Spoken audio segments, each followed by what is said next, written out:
Amen. Amen. Our beautiful pastors' wives in the name of Jesus. Amen. Bingelele Oshi. Hallelujah.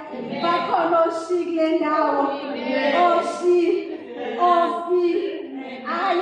Oh.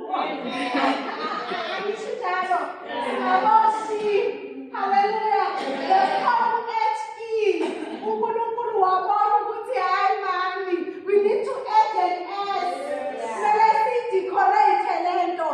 Hallelujah. uNkulunkulu athi hayi mami, ngimdalile umuntu wesilisa.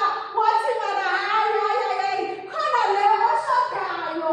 Wathi mana designer. Ungabona abantu besifazane abaningi nje. Most uNkulunkulu badesignile wabashaper. Wabafaka kahle. Wathi akube so. Kube design. Kade manje ukuthi ya.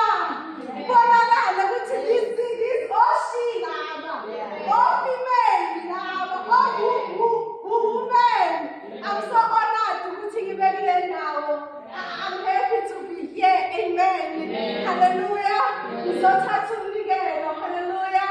Dala ngathi ngithatha umnikelo mara kunento engihlezi ngicabanga ngembewu. Hallelujah. Imali iyini? Kuyafika kimi ukuthi imali we need to treat it njengembewu ngoba vele iyimbewu. What is imbewu? Imbewu it's a seed. Andazi in other languages nithi ntoni? Imbewu. Hallelujah.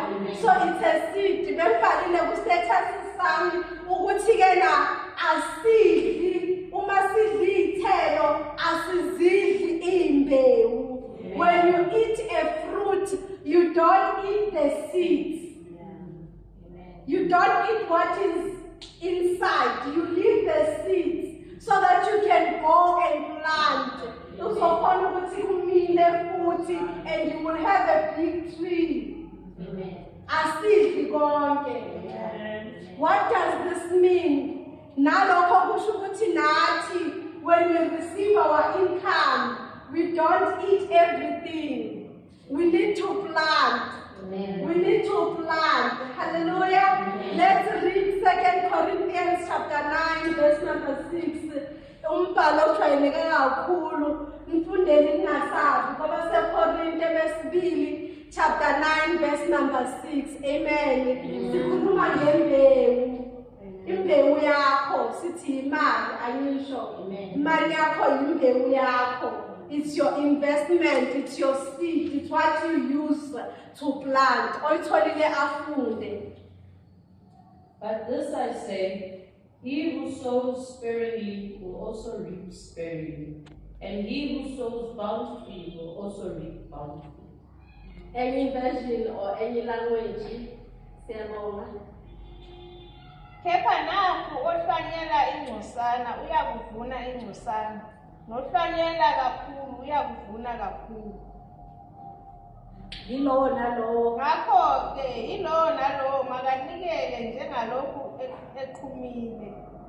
enqumile enhliziyweni yakhe, kungabi ngokudabuka noma ngokucindezela, ngokuba uNkulunkulu uyamthanda onikela ethokoza. Hallelujah. Amen. Amen. Hallelujah.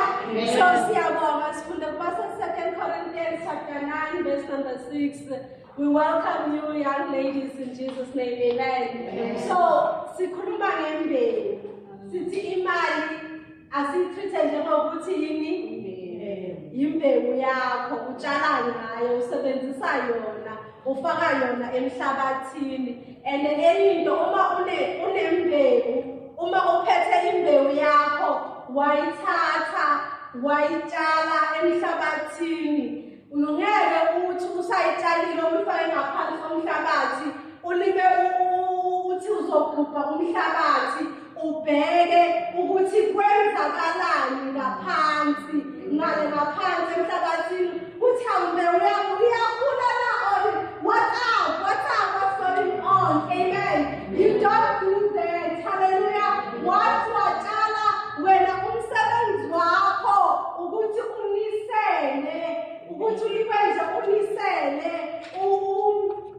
What is this? Is it Yes, you cultivate the soil. Amen. Uyafundisa nje kuphela, awusapomoli ngaphakathi. So ngithanda ukuthi ke nathi as we are going to plant our seed, ngeyimali zethu sihlale sazi ukuthi siyatshala. Khona into eyenzakalayo. Maybe ukhona ukuthi kuninginikela, mara sola kwenzakali next. Amen. Ubo understand khona esisihlahla esikhulu kuthiwa uma utshala sona, it takes years before sivela. Silibe sihleli ngaphansi komhlabathi, imbewu yakhona libe ngaphansi komhlabathi, but the day sivela ngakhona sivela sesikhula fast. Amen. So it depends ngokuthi how big your blessings are going to be. Sometimes you wait very long, sometimes you wait kancane. Amen. Hallelujah. Hallelujah. Amen. Ikhona imbewu. Amen. Hallelujah. Sizoza sizonikela. Amen. Mamdana ngicela usithandazele sizonikelana. Amen. Konzereni baba shukuru shana para kwa kupensa kwa uhlesile kwa katika ndio mwanga ya kutumiza shukuru shana ya kongalani ile ya wewe mshwari denga kama ina na baba ya shukuru shana para ya katika kwa tukapeleza shukuru na siku kwa Mungu mshwari kwa shida kwa maana ni kumaka kona aikona kwa mshwari shukuru shana yashitiva ku hi wena va ta ya u ya tatisa xikwembu xa matimbani kwawo hikuva va ta va yitisile endlwini ya wena ku va yi ta tirha leswi yi faneleke yi fambisa ntirho wa wena vuhosi hi masiku hinkwawo xikwembu lexi hanyaka katekisa vutomi n'wana na n'wana etikweni ra namuntlha hi xikwembu xa matimbani kwawo u yi katekisa hi masiku hinkwawo xikwembu leri u tshembekile u kahle vutomi bya hina sweswi hi nga ku va yi